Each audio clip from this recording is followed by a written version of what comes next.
हमर liver kidney फेफड़ा बार आ तोहरा याद में रात दिन पियली दारू। देख चल जो एजा से न तो बुझ लिए कि का होई।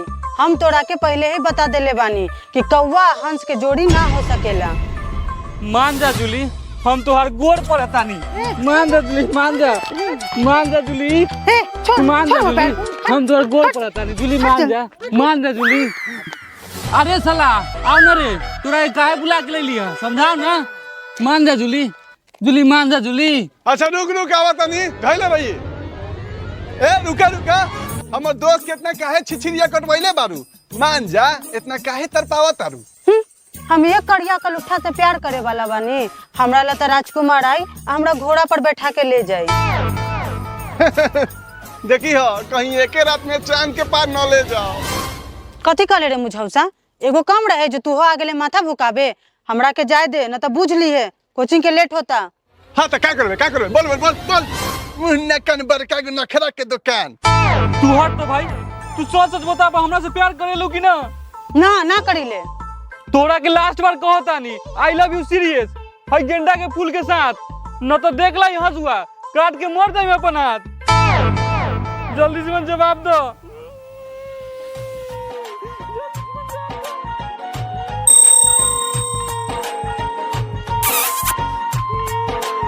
अरे साला हमरा पर लाइन मार रहल बा का।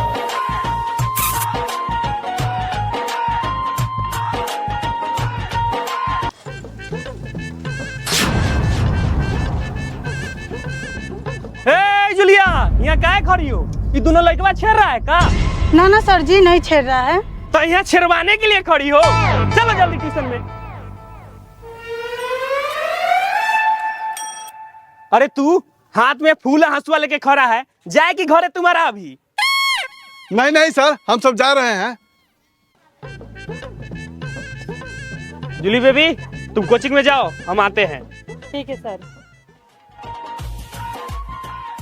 लग रहा है हमारा पर लाइन मार रही है, पटाना पड़ेगा।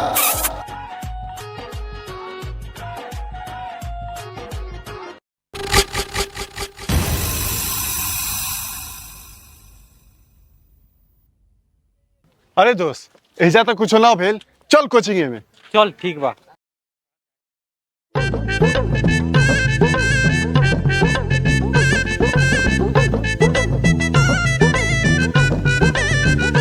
तो बच्चों, प्यार के बारे में तुम लोग क्या जानते हो?